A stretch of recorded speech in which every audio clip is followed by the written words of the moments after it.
95 of Good Luck High Five. That's right. You're listening to a podcast that's for you if you play Magic at the Gathering. Whether you're sitting at home jamming some Arena or you're Maria forgetting to turn our soundboard on.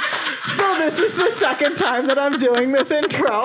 Everybody, we went for about 15 minutes before realizing we were not recording. So here we are. Take two. We've got a great show for you today. Yep. I mean, it's so great we needed to do it twice. Yeah. I'm one of your hosts, Maria. I'm another one of your hosts, Meghan. And speaking of great shows today, we're going to talk about the State of Design 2020, which is based off of a Mark Rosewater article that he does every single year, looking at the year in review. Yes. And seeing like, oh, these were some big hits of the year. These were some big misses. These are lessons we learned. And these are things we're going to be focusing on moving forward in Magic. That's right. We're also going to crack another waterlogged pack. Oh my gosh. So beware. In case you didn't see, over on our Twitter, we asked people to guess the value that we lost because this is an Eternal Masters pack. Jeez. So we'll see what's in here. Yeah, it is very waterlogged. It feels like, is there still water in there? Yeah, like, it looks super puffy. It is puffy. The card's like swelled up with water. Yeah, we asked people to say how much we lost, and then whoever is closest, we're going to donate that amount to the charity of their choice. So even though it's a sad event, it's also a happy event for charity. But also, it smells like mildew. Yep. Like the pack from the outside smells like mildew. Before we start talking about 2020 and design and Magic and cracking sad boosters, it's time to say thank you to some people. The first people we're going to thank are, of course, you, everybody who is a patron over on patreon.com/GLHFmagic. Thank you a million times over. Welcome to the family. Any new patrons who have joined since our last episode and people who have been here for forever. That's right. And if you joined back in Patreon Pledge Drive month, which was March, we are finally mailing our first wave of pins this week. It was put off first because they could not ship the pins to us because of COVID. Yep. And then it was put off because our last office flooded and we just didn't have any materials or heads on our shoulders to think about mailing anything with. Yeah. But now that we are here in our new space, I am super happy to get those out to y'all because they are so cool. They're really awesome. And we also have, you might be one of the lucky people that we send some extra swag to because we've got some sweet swag sitting around. Some secret sick sweet swag that's going to be like, it's like a golden ticket from Willy Wonka and Chocolate Factory. You might get except we're not going to murder any of you. No. Oh my God. That is what happens in that book. I'm just letting you know because it could be. It's always vaguely threatening when someone says a Willy Wonka situation. Yeah. And speaking of our new office, you can tell if you're watching the video version of this podcast, we are further along with getting our new set up. I'm super happy. It looks so great. Big thanks to our friend Alex for helping us get this all set up and ready to go. And thank you to you, of course, the patrons, because you literally make this possible. I'm gesturing behind me to all of this because this would not be here without you. And if you want to be one of those people who helps us, head on over to patreon.com/GLHFmagic today and sign up for literal any dollar amount and you'll be part of our family. Thank you also to Card Kingdom, our wonderful sponsors. Yes. cardkingdom.com/GLHF, the place to go to let them know that you support us in supporting them. Nice. That is makes right. sense. That is right. Yeah. The support goes always. It goes always. Including them supporting you because they are always coming up with new innovations in products. They come out with their own draft sets. They come out with their own cube that you can buy. They come out with battle decks. They come out with beginner decks so you can teach people. They're not just here to sell you Magic gear. They're here to help you enjoy the game, to help you teach other people to enjoy the game. Just a wonderful all-around set of people. They've got a new product out there too, which is some really cool card tokens that are made with like dry erase materials. So you can write on them with dry erase markers. Whatever kind of token you need at the minute. Sometimes you're just like, oh, I'm just going to rip off this piece of paper and throw it on the table. Well, what if you were that cool person who was like, hold on, I've got these cards. Here's my little dry erase tokens. And I made these tokens. And once you don't play that deck anymore, it doesn't matter. You don't have to get rid of them. You just erase them and draw some new ones. I think it's so cool. And those are available at Card Kingdom right now. They tweeted it out the other day and I was like, oh, those are awesome. Oh, they're so cool. Yeah, so use the affiliate link cardkingdom.com/GLHF if you want to buy anything from them. They're just a pip. Those are lots of wonderful people. You know who's not wonderful? Amazon. In case you didn't see this week, Amazon Music has said that they're going to start having podcasts on there. But part of the service agreement with podcasters is that you can't badmouth Amazon on your podcast. So I just want to be here saying they're a terrible company. You will not be finding us on Amazon Music. Find us literally anywhere else. We're everywhere. We come out of your cat's mouth for crying out loud. That's service. That is service. Do you know what's not service? Union busting. Do you know what's not service? Selling facial recognition technology to ICE. Do you know what's not service? Just Amazon in general. Somebody else mentioned they were wondering when our podcast would come out of dogs' mouths. Oh, that's right. You know, if you tune the ears right, it can happen. Really enjoying doing this for the second time, Maria. It's great. Isn't it great? It's like a dry run. All right, everybody, it's time to talk the State of Design 2020 based on Mark Rosewater's article. If you want to read it for yourself, it's over on dailymtg.com. Like we said, he does this article every year. Yeah, and this one starts back with Eldraine. No. Which was somehow only a year ago. Unbelievable. Instead of the 10 years ago that I definitely thought it was. I was a child when the set came out. Do you remember Eldraine? Because I don't. I mean, barely.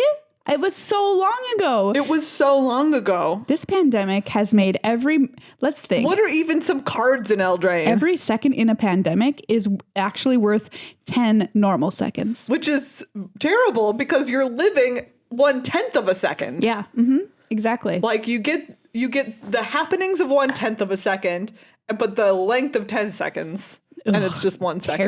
Terrible for so many reasons. Yeah. Here's another one of them to add to the list. Exactly. Whatever. Is that nothing pandemic means anymore. Anyways. Anyway, time. We'll get to Throne of Eldraine in a second. Yes. Before we do, we're going to talk about some overall stuff that Mark mentioned at the top of his article. The first bullet point he hit was that he said, this past year, more Magic has been played by more people than ever before in the history of the game. How about that? Man.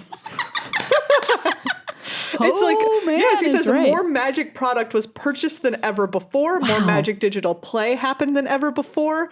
Magic as a game is thriving. I think this is wonderful. And I know this is the second time we recorded this, but I want to say it again, that it's really a point to drive home because a lot of people on the internet, like not a lot of people, but the people living in the corners who are full of farts, often say, oh, we're hurting the game because you're being more inclusive, include more people. You're ruining it. Your base won't want to play it anymore. Your game's going to go under because Magic's dead. Magic's dying. Look at it die. And they're wrong because here you go, cold hard facts. Yeah. I anytime someone's like magic is dying, and you're like magic's dead, and you're like, oh, okay, okay. Like I'll believe it when I see the coffin. Just like anytime you're told someone is dead, ask to see the body. All right? I just want to imagine what kind of coffin Magic would live in. I don't know. It would have a full-on crypt. It would look nice. Yeah. Anyways, next bullet point, he says there was plenty of design innovation. So true. And this is something that we've touched on a lot in the past year because obviously there are places where all of this design innovation has created a negative play experience or a negative experience for players overall. But that being said, like a lot of design innovation happening is a good thing. Yes. You don't want the game to keep looking the same over and over and over again. Gosh, no. That's for other games to deal with. Magic, thankfully, is one of the games that likes to innovate. Yes. It evolves. It's a different experience each time you come back to it, which is one of the things that makes it great. Yeah. And, you know, in this article, he gets into it a little bit more, and we will too, about how to better balance innovation with making sure your format doesn't get out of control because you have created something that's broken. So, you know, I always got to keep an eye on that. Something that was really interesting that he puts here in a bullet point too, that I did not know, is that every set that had the collector boosters sold out. Wow. People love the collector boosters. Well, That's awesome. I mean, I how many did I ever buy? I think only about 1 or 2. But when I opened them, I was just like, wow, they are really cool to every open. time. My ones I got were from Throne of Eldraine, and they were gorgeous, expensive but gorgeous. And people also loved what they call booster fun, which means the different kind of card styles and stuff available in the sets. And I am here for that. I agree. Borderless cards are so good, A+, and so cool. All of the different kinds of frames, like those. Especially the fairy tale frames that they did. The adventure frames? Yeah, for Eldraine were like... So good. So good. I think that those were some of the best alternative frames that we've seen. Loved them. A+. Okay, so here's some overall lessons from the year 2. Now, remember, we're talking about all of the sets from the past year. Bullet point number 1, we had balance issues. No kidding. Yeah, I think everybody knows that this is a thing. No one's surprised. No one's surprised. Like, what? Yeah, he said, we had so many bannings this year. Of course, that's not ideal. And we are working hard to correct the issues that led to this year's mistakes. Yeah. Yeah. And so I think that's something we're going to talk about a little bit later, more complexly as he goes through these sets one by one. Another tie into that is he says we need to get better at thinking about the ramifications on all the different formats. Yeah. So like basically this used to be what they would say is we can only test for standard and limited, and that is it, because that is literally the bandwidth we have as a company to make sure these formats stay okay. But people want to play Pioneer. They want to play Historic. They want to play Modern. They want to play Legacy and Vintage. Commander.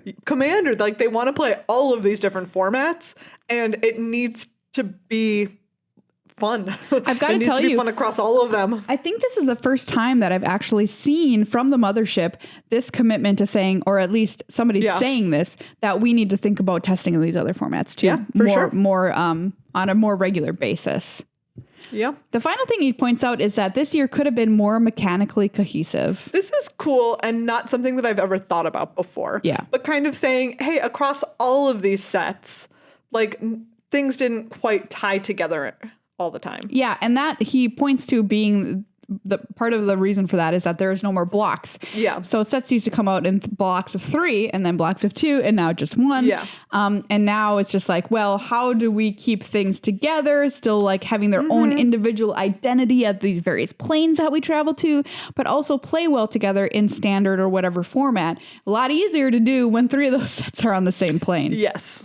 So they're going to work on that moving forward. And he says this is something that we still have a long way to go on and a lot of stuff to learn yet in the future as we continue to live in this blockless world.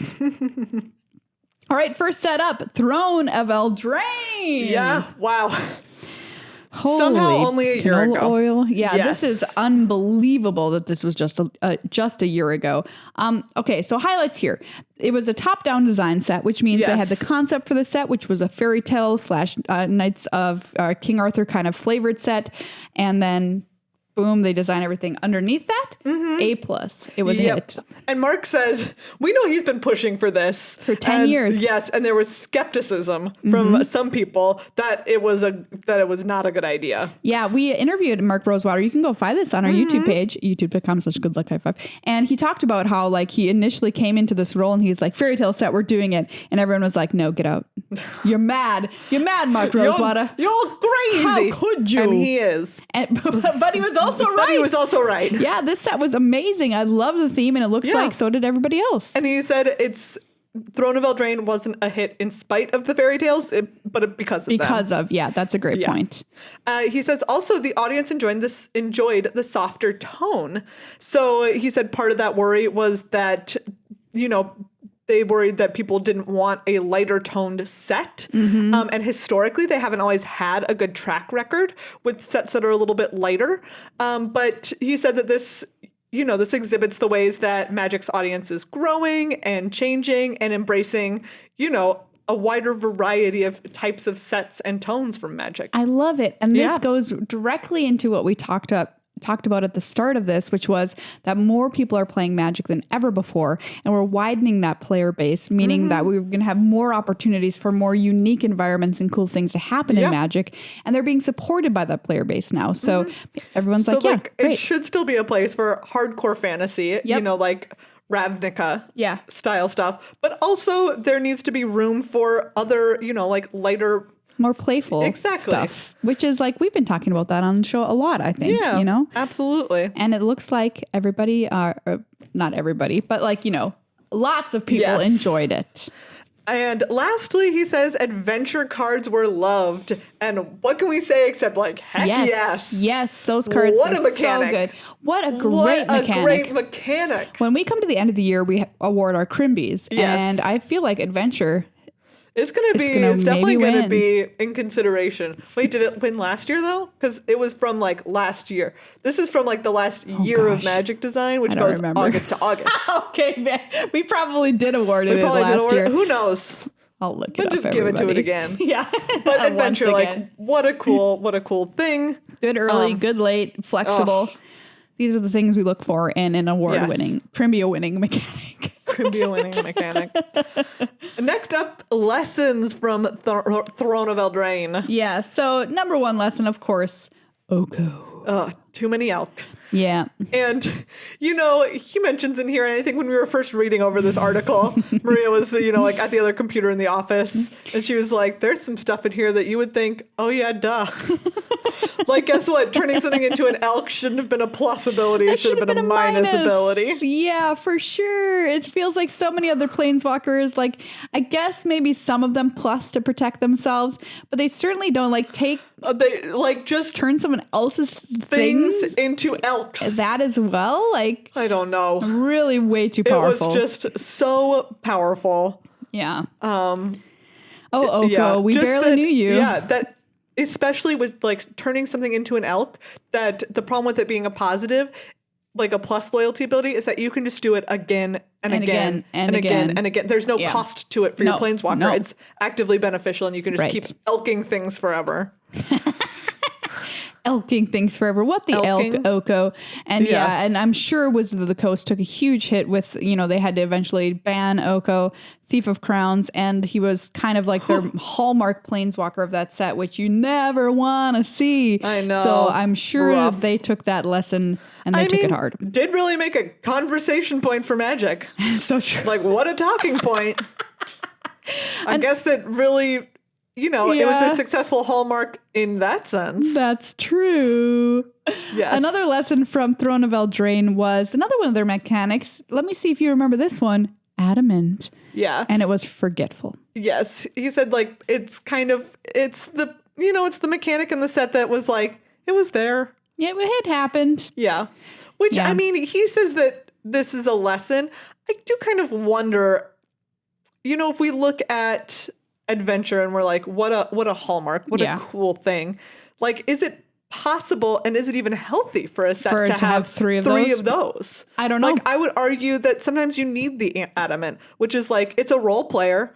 It does a thing. It does a thing. It influences the limited environment for sure. Yeah. But it's not going to be a huge piece of what this set looks like in constructed. I agree. I think it was completely fine. It was it was forgettable. Yes, you're absolutely right. But I would argue it's okay for a mechanic of multiple mechanics in a set for something to be didn't impact me negatively playing the set. Yeah, for sure. Exactly. Limited was kind of slow. He also puts as a lesson, mostly due to food tokens. Yeah, which you can see that coming from a mile away. Yep. I mean, I didn't mind that as much, but I understand that players aren't always looking for massively long limited games when they're playing.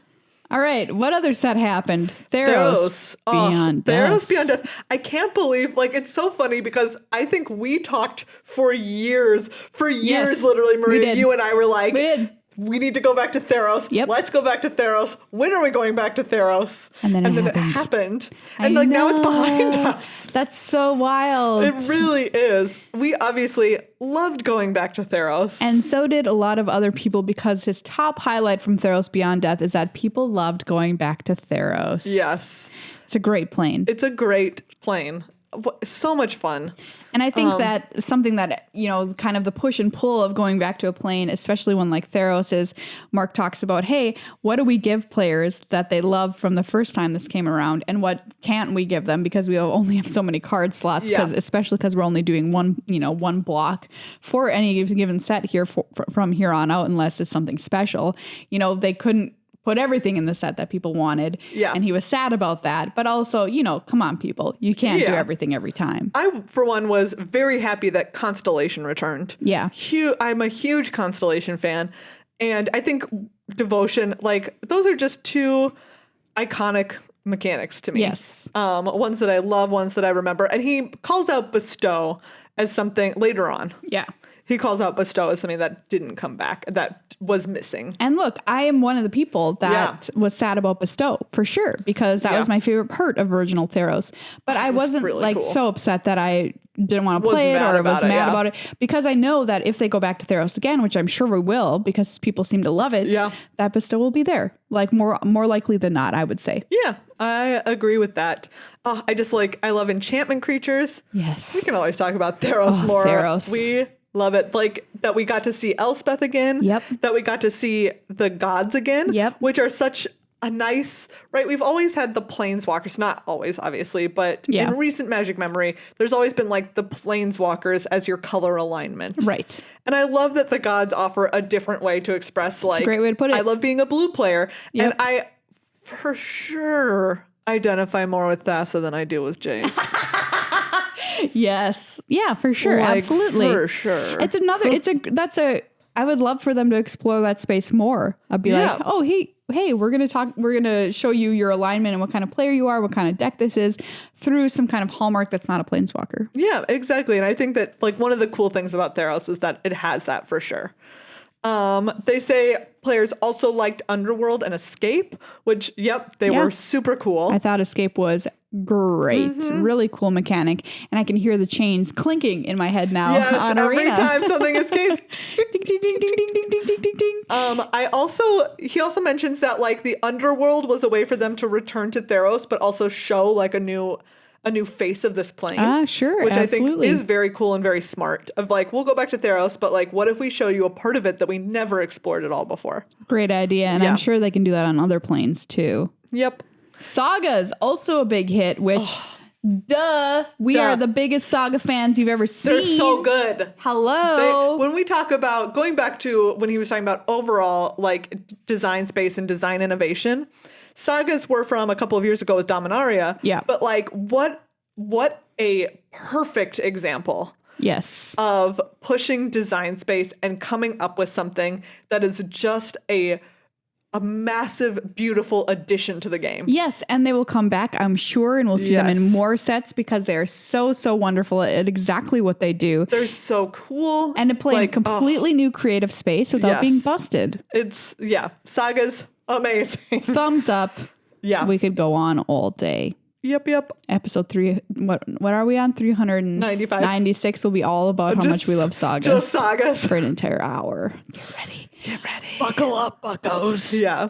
But hitting on a couple of the lessons from Theros Beyond Death. Yes. Number 1, we missed some returning things. We talked about this before. Yeah. I don't really care about this one. I'm like, whatever. People can get over it. It kind of feels like the adamant thing. Yeah. Where it's like, do you know what? You can't do everything. Literally, you can't do everything. This is impossible. Then it would be too much. Yeah. Like there weren't not all of the gods returned. Some Titans were missing. Okay, well, they'll probably come next time.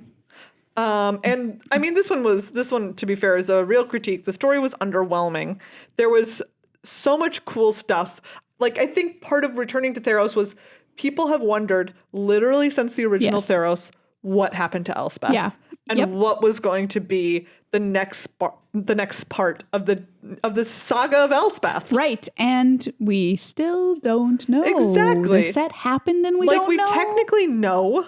Like, she escaped the underworld, but there was, like, a whole bunch of stuff that they were just kind of like, oh, behind the scenes, these things are happening. Like, there's these Titans, and because she got out, all these other people got out. And there were champions for the different gods that came from the underworld. And it was kind of a mess. Yeah, so Mark Rosewater said there was no book for this set, of course, so the weight of the storytelling fell to the cards, and while the story was reflected in the set, it just wasn't a compelling presentation for the audience that had waited so long for the story. I think there's places, right, like Ikoria, I'm like, I'm okay, I don't need to know. Yes. It's fine. I enjoyed it as a set the way it was presented. But like I said, like so much of going back to Theros was about what happened to Elspeth for so many players. Absolutely. And so that story definitely missed their magic if you're listening. Ikoria is up next. Yeah. Ikoria. I loved Ikoria. Oh, so much fun. So we're just looking back at these memories, Eldraine, Theros, and now we're on Ikoria, and all three of them were like, we love them. Bangers. Yeah, Three this is bangers great. Back to back. I mean, of course, there were the problems that we talked about. Yes. But even so, when we're just looking like top-down, high-level view of these sets, every one of them I have a very positive reaction to. Yes. And Ikoria talking again about kind of like the more lighthearted element of it, of like with all the big monsters. Yes, absolutely. Yeah, and so he says like one of the highlights for sure, players liked the monster theme. Yeah. Absolutely. I thought it was so cool. I loved the mechanics. Yes. I loved the cool little animals you could make like with Mutate, and I know they weren't like becoming something else is what we originally thought would kind of happen, but like they kind of were. Yeah, they do. It's very cool. And he said, I think tied into that, players embraced higher complexity. Yes. And the complexity in Ikoria is pretty high. Like Mutate has a lot going on. Mutate is very complicated. And I remember thinking when it came out, like, ooh, are people going to understand this? Is this going to be a problem? And I think part of the reason that it turned out okay, honestly, was that Ikoria was on Arena. Yes. We were not playing in real life. So a lot of the problems that you might have had come up just didn't come up because Arena do it very for legit. you. Yeah, and because it was at the start of the pandemic. I don't know. And so it had a way lower tabletop presence. Yeah. Because of that. And I also think, and he mentions this, like, Mutate is also so fun. It is so fun, and it's such a cool mechanic. Like, you're willing to work it out. Yes. You're willing to just be like, yeah, I will 100% like deal with the complexity of this and navigating that with my opponent because it's such a cool thing. It's worth it. It's absolutely worth it. And he mentions that as like being, I think, an important part of that. And, he also mentions, hey, this is complex. We're not going to do it all the time, but it was kind of a test to see would people balk at how complex this format is moving forward. And since they didn't and people liked it, we're probably going to get stuff like this again. Nice. Which is really cool. Next up, players enjoyed the limited gameplay. Heck yes. Yes. Really fun limited set. We talked about this a couple episodes ago too, that R&D has been knocking it out of the park with these limited sets. Yes. Honestly. Like the limited experience of Ikoria. So fun. We had a great time in all of these. Yes. You could play so many different, like there were so many different decks that you could draft, so many different strategies. And like all of the cards were cool. I just loved every time I sat down to draft Ikoria, I was excited to do it. Yes, I wanted to see like what would experience. happen next. And let it be known that it was exciting not because I played my big bomb mythic rare that I happened to crack in pack number 3. It was exciting because of the mechanics, the way the mechanics work together, and the individual cards in the set that we were using our brain powers to assemble into a really cool and cohesive deck, which plays into our episode on fire, or kind of like the philosophy of design moving forward. Yeah, absolutely. And he says that players fancied the tie-in, which was that like, Godzilla people just stuff. had a good time with it. It was cool. It wasn't for me, like it wasn't something that I was wild about, but it was cool. I enjoyed it. And I know that other players were like very enthused about it. I liked it because we got alternate art of the cards. Yeah, that's true. Some kind Anything of really that pretty presents full some art. alternate art is very cool. And so on Arena, I'm always like, ooh, I want the one that's full art, cool Godzilla frame, obviously. Yes. But yeah, the name, we talked about this before too. The naming being different is a little confusing for me, but I really liked the different art design. Yeah, they were very cool. First up on the lessons category. First up in the lessons category, companions. All right, so Oko was the first big thing we learned about. Companions, even worse. The first line under companions just says, this wasn't just the biggest mistake of the set. This was the biggest mistake of the year. Wow. And that was a year that also included Oko. So oh boy. That's really something. He said, we made something that was so environment warping, and not just in one format, but in almost all formats, that we had to errata how the mechanic worked. Yeah, and he kind of explains that companions, they were trying to playing this design space of extra complexity, like we mentioned for Ikoria, for the players. But what they didn't count on is that translates also into added complexity for your balance team, for your playtesting team, for people designing the cards. And they couldn't keep up with that. Yeah. And so that's how that kind of problem happened. You might be out there saying, well, duh, but here's the thing. Hindsight is 2020, which is a saying. I don't know if it works anymore. I don't think so. Hindsight better not be 2020. We all just forget this year. We're all going to eternal sunshine of the spotless mind ourselves. Yes. Everyone will be like, hi, it's 2021. Oh, wow, 2021. What happened to 2020? Nobody And somebody knows. with a cane, like grizzled and like long hairs. Don't ask that question. You don't want to know the answer. But one person wants to know the answer. That person, Keanu Reeves. What? I'm making the movie. Oh, okay. For a second, I thought you were describing Eternal Sunshine of the Spotless Mind, and I was like, I don't think starring Keanu Reeves. Yeah, totally. we're talking about. Anyways. Oh my gosh. Yeah. So they struggled with that. They like, hey, we're doing all this cool thing for the players, but the extra burden on them, it didn't turn out well. So he fully acknowledges that this was a huge blunder and that they are working on making it not happen in the future. Next up, he says there was confusion over what kind of monster set it was. There were so many different monster tropes in here that I think it kind of was like, people were like, we don't feel like you delivered on what you promised with big monsters. Yeah, so like some people thought it would be more like he mentions Rise of the Eldrazi, where it was making giant creatures.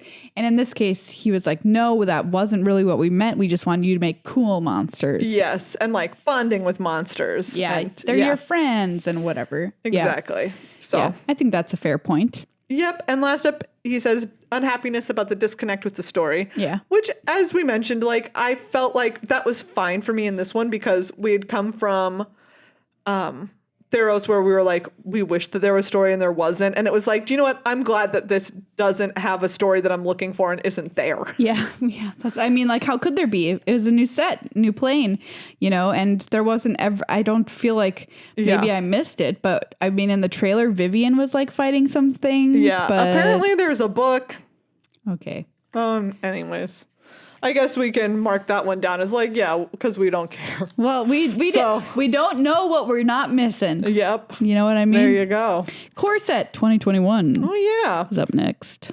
Core sets, notoriously just more of like a back to the basics. Yep. Kind of a palette cleanser. They often describe them that way. Yeah. And in this, the highlights from Core set 2021, players enjoyed the terminology changes. Yes. Hello. We're both in this camp, meaning hounds were changed to dogs, and mill was added as a keyword. That's right. Dogs. And dogs are great. Dogs are great. Good pups.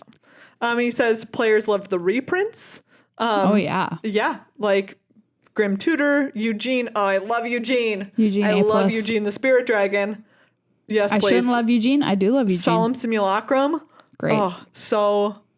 I was like on Arena, you can see now old cards with the word mill on them. Yeah. Because of Amonkhet Remastered, which we've been playing a lot of. Oh, so much. It's really fun, we'll everybody. Talk about that next week probably because it's so good. It's really good. But seeing some on there, mill yourself for like mill 2 cards or whatever. I'm like, oh, that's pretty cool to see that automatically implemented on older cards. He says players liked Planeswalker vertical cycles and frames. So those were the cards that like with Teferi, like each one had its color. And then they had, their Teferi and Teferi's tutelage and et cetera, et cetera. Yeah. People also like the shrines in this set. Yeah, I think the shrines were cool. I wish they were a little bit more supported. There wasn't like a super great payoff for drafting like a bunch of shrines or anything like that, but I like to see them because they're a unique kind of magic card, same way that I'm like, oh yeah, sagas are awesome. Yeah. Do you know what? I noticed he doesn't touch on the lighter tone in this one too, because that was something that I think we really enjoyed, especially during preview season, and it seemed like people really enjoyed with the cats and dogs. Oh yeah, that's a great point. Like I think I would count that as like a success of the set. Yes. For sure. Like a highlight of course at 2021 was like Pack Leader. Yep. What a cool card. People Rin loved. and Sari. Yes. Inseparable. Exactly. People loved when those like Pride Sovereign. I can't remember people getting more excited about like preview cards that weren't like mega powerful. Yes. Than these cards. But people were just like, yes, look at this, you know. I'm going to make a cat and dog deck. And that was like one of the first things that I did. And people were like, oh, is cats and dogs viable? And while it really wasn't in standard, you know, for a few reasons, but also because like it just wasn't competitive enough, like people wanted to do it. Yes. People wanted to make creative and weird, unique decks built around a lighter theme. Yeah. Like that's pretty good. For sure. Lessons. Issues with Teferi. Mostly people were traumatized by Teferi in the past. People were like, Teferi, no. People were very skeptical that they would enjoy anything that Teferi was the face of because Teferi had made life unenjoyable for so long. No, Teferi, no. Please don't. Don't bounce my creature. Oh, God. And obviously there were more planeswalkers than just Teferi. Yeah. And he's totally fine. It's fine. Yeah. Phew. Every time they print a Teferi that's not broken, everyone's going to be like, a dodge bullet there. Wow. And he talks about, like, in Core Set 2021, Chandra had 3 cards because she was the face of that. Yes. You know, they had Mythic, Rare, and Uncommon Chandra. Yep. And people were like, not 3 Teferis? No. I think that's so funny. And they expected more mechanical ties to Teferi because Teferi was the face of Core Set 2021, but that didn't really happen. And I think that's fair. Like, I feel like Magic Origins was, you know, a really cool core set because it had that theme of seeing the origins of all these planeswalkers. And I know, like, core sets aren't really about like that, the but peak like of a core set. Yeah. Though. So I think that's a good goal to shoot for. I mean, why not? Absolutely. Last up, Jumpstart. Jumpstart! So cool. We love Jumpstart. What a fun thing. It was so great. And you know what? We're not the only ones that think that. Mark Rosewater's #1 highlight for Jumpstart is that everybody loved it. Yes. It was great. What a great idea. He says, ever since Doug Beyer came up to me and said, hey, what about this Jumpstart thing? And pitched him the idea. The question he gets now is like, when are you going to make another Jumpstart? Yeah, absolutely. Yeah. What a fabulous plan. What a way to get people into draft. It's super easy. Yep. Boom, here's your deck. You've got a fun and silly combination that you can make, which once again, lighter theme was a hit. Absolutely. Gonna keep hitting the hammer on that one. But yeah, I really liked it. And I really liked how many silly decks you could get. Like Tree Hugging Lands was one of my decks. And I thought that was great. Great. Lessons, he says. I mean, the top one is like not a real problem, just that there's not enough of it. Yeah. Which is a pandemic issue. Like the print run was smaller. And so there's just like, people just want more of the product. Yeah. Which is an all right problem to have. Seems like a good problem. And he said that some themes that people wanted weren't there because Magic has a lot of themes. And so they could not cover every single one. But if and when they do another Jumpstart product, absolutely, hopefully we'll get to see some of those ones that weren't in there this time. Yeah, I loved Jumpstart. I thought it was great. It reminded me of an unset a little bit, but more like a normal Magic set than an unset, really. And it's off Arena now, which a lot of people are pretty sad about because it is such a great entry point into playing Limited. But, you know, hopefully they make another one or bring that back again. Yeah. Because I had a great time playing it. It was so much fun. So there you go. There's a look at the year in review in design. Mark Rosewater says, by the way, he loves to get feedback on these articles specifically. So we're going to tweet him this episode. Yeah. But yeah, you can also tweet at him and let him know exactly what you thought about any of these points he raises in this article, because he specifically likes feedback on these articles he writes for Daily MTG and asks for it specifically. Yeah. So there you go. Overall, Maria, give me your thoughts on the last year of Magic. I think it went a lot of really interesting places, and I am 100% thumbs up through the roof for all of the interesting and unique things that we tried. I am thumbs down through the floor for not having the support in place for all of these awesome and cool things to be tried successfully enough so that we didn't have to deal with all of these bans. Yeah. So those are my 2 big bullet points. How about you?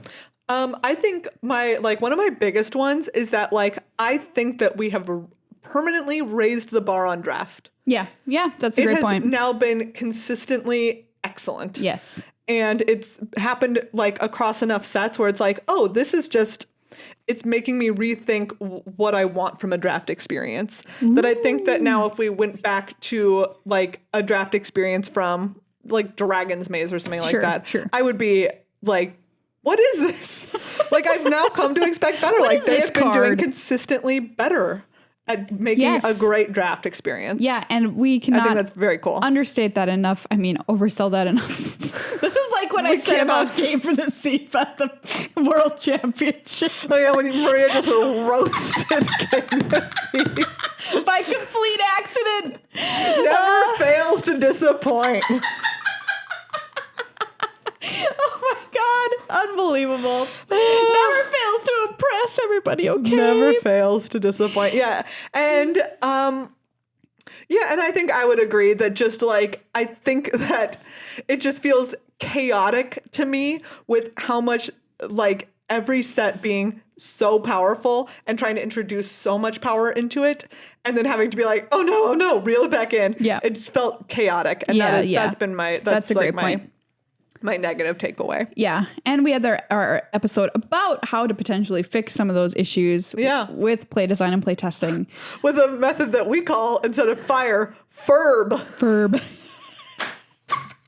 Hey, the FERB method works, Megan. It works. I mean, yet to be tested, but FERB.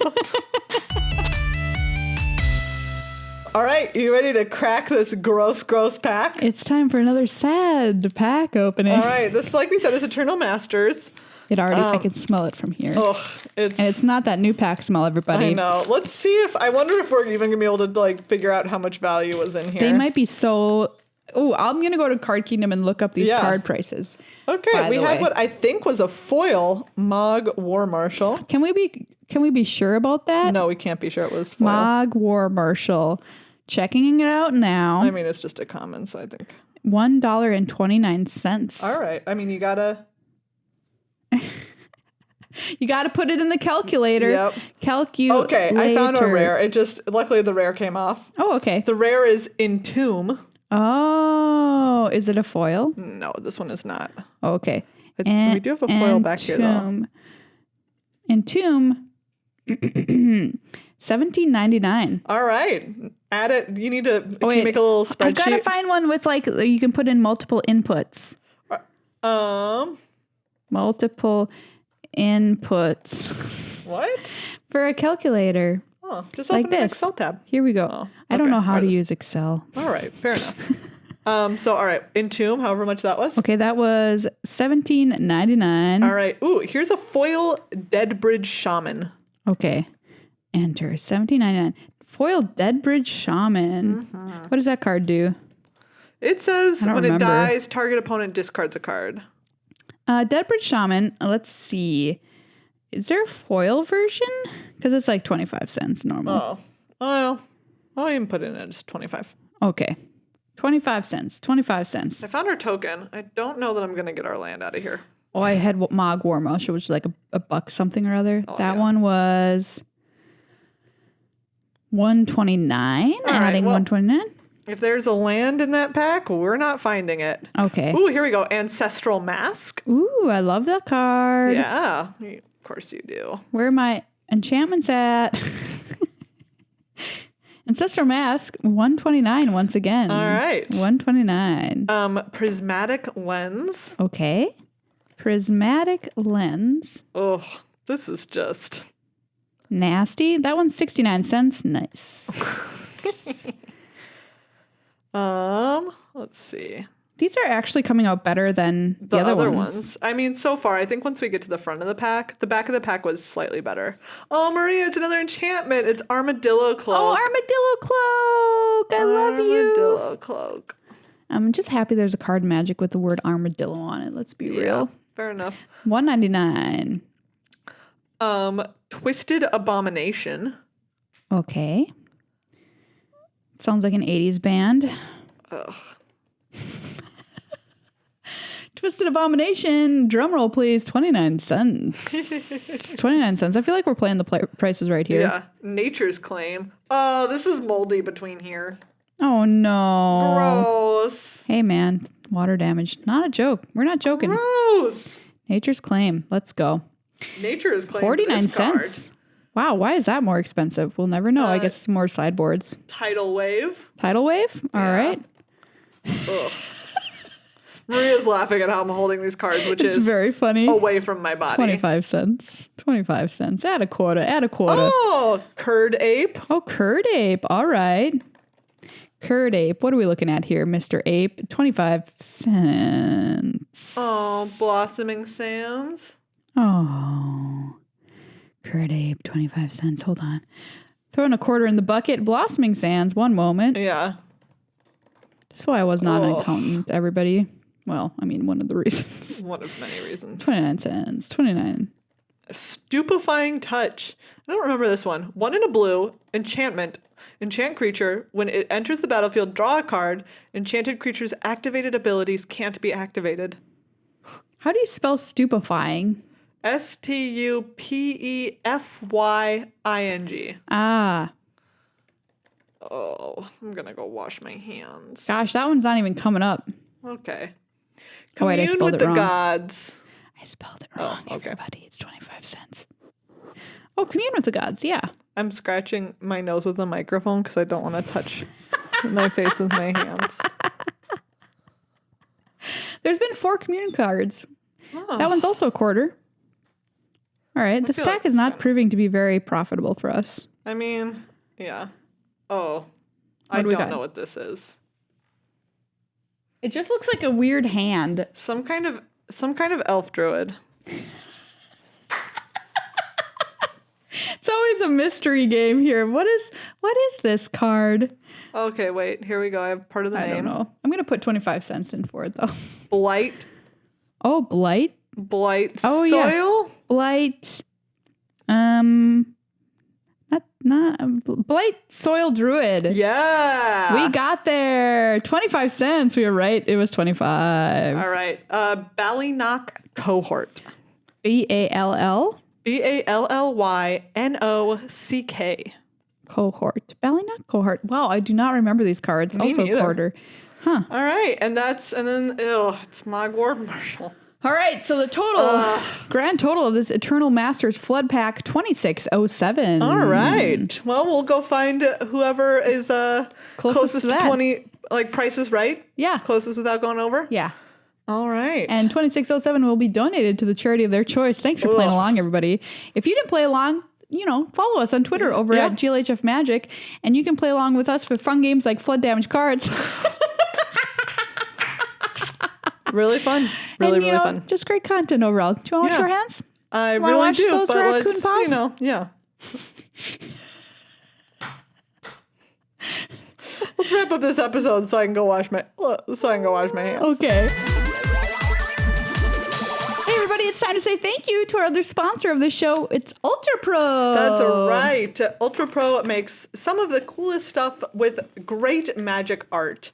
Look at this playmat. Look at this cat. Maria's holding the cutest cat playmat. Look at this cat. It's gorgeous. It's happy.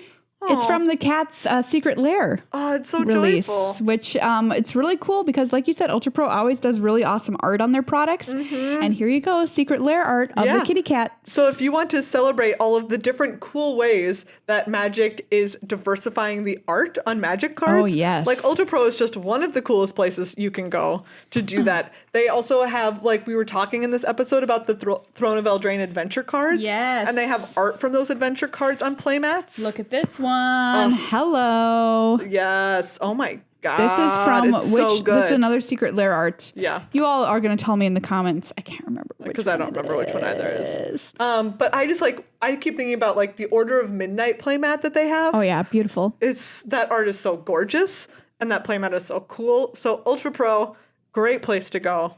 If you want to, bling out your play experience with some of the best art out there. Absolutely. Check out your LGS. Lots doing curbside pickup for all sorts of really cool stuff like this. Or, Card Kingdom, another great place to find all of your Ultra Pro gear. And why not gear up while you're playing at home? You know what I mean? Man. Well, everybody, that's episode 395 of Good Luck High Five. We are 5 away from 400. Which means another musical episode. Holy cow, I'm so excited. Oh, same. We better start writing some songs, Megan. Wow, we really should. If you think of a song title that you think should be in the episode, you can tweet at us at GLHF Magic. Somebody did. I don't know when, maybe a month ago, when they're like, don't forget about this when you do your musical. What was it? I know which one it was. Do you remember? It's the person who asked if our episode that talked about Black Lives Matter was a lesbian joke. Oh my God. It was, I swear it was not, was it really that? Yeah, someone's like, this has to be the song. Yeah. Oh, what Maybe a great there was another song one, title. but I remember that one for sure. Shout out to people who take the time to listen just so they can leave mean comments. Y'all are really doing the devil's work. A lesbian joke. Great song title. Yes. And you better believe it's being written. Oh, yeah. Anyways. Magic is a lesbian joke, just honestly. Yes. That's been our episode. Thank you so much for listening. Thank you also to everyone who keeps the show alive and thriving, including all of our patrons, including Card Kingdom, including Ultra Pro, including the haters who leave weird comments. Absolutely. They give me life. Megan knows this. Could not do it without you. We couldn't do it without you. Thank you so much, everybody, for always watching. You can find us anywhere on any social media platform at GLHF Magic. Our YouTube channel is youtube.com/goodluckhighfive. Remember to ding the bell as well as subscribe so you get notifications when our videos are posted. We're posting 2 a week at this point. We're going to ramp that up hopefully in the near future. Yeah. Get some more content out there. We've also got a board game YouTube channel at youtube.com/GLHF board games if you're looking for some awesome reviews of new games or stuff to play in your life with our game guy Nicholas. And we just do it all. And of course, really do. Support the show and keep us on the airwaves, coming out of your cat's ear and now your dog's mouth. Wait, your cat's ear? Your cat's mouth. Might be weird. Unlike hearing it from your cat's mouth. That's totally normal. That's very normal. Ears weird. Over at patreon.com/GLHF Magic. Thanks, everybody. We out. I'm really gonna go wash my hands.